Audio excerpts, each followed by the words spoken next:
আমরা বেশিরভাগ মানুষ মনে করি যে কবরস্থানে গিয়ে সূরা ফাতিহা পড়তে হয় একবার, সূরা ইখলাস পড়তে হয় 3 বার, আল হাক মুত্তাকাসির পড়তে হয়, আয়াতুল কুরসি পড়তে হয়, আরো কি কি আছে, এগুলো সব আমাদের মৌলভী সাহেবদের বানানো আমল।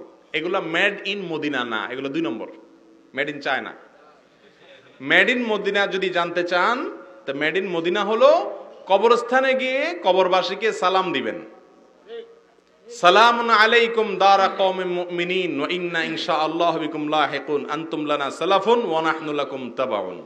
আরো বিভিন্ন রকমের হাদিসের ভাষ্য আছে। আমাদের দেশে বেশিরভাগ মানুষ পড়ে আসসালামু আলাইকুম ইয়া আহলাল কুবুর মিনাল মুসলিমিন ওয়াল মুসলিমাত ওয়াল মুমিনুল মুমিনাত। যাই পড়েন সালাম দিবেন, কবরবাসীকে কি দিবেন? সালাম দিবেন, এর বেশি আর কিচ্ছু নেই। সেখানে যাই এই সমস্ত দোয়া দুরুদ এটা পড়তে হবে, এই সমস্ত কোনো নিয়ম নাই।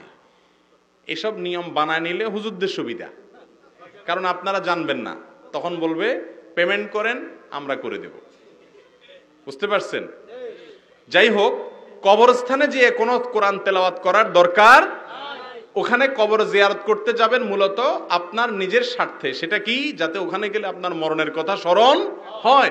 নবীজি বলেছেন ইন্নী নাহাইতুকুম আন জিয়ারাতিল কুবুর, ইসলামের শুরুর দিকে কবর জিয়ারত নিষিদ্ধ ছিল।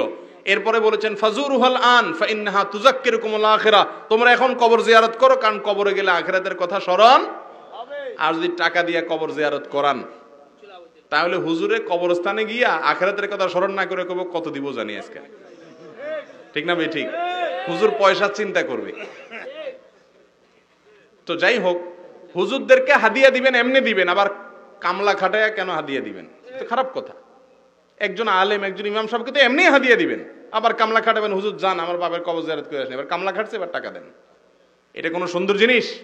ওলামাদের নবীদের ওয়ারিস তাদেরকে এমনি হাদিয়া দিবেন? জি। তাহলে কবরের পাশে দাঁড়িয়ে কোনো সূরা কেরাত পড়ার নির্দেশ কোরআন হাদিসে কোথাও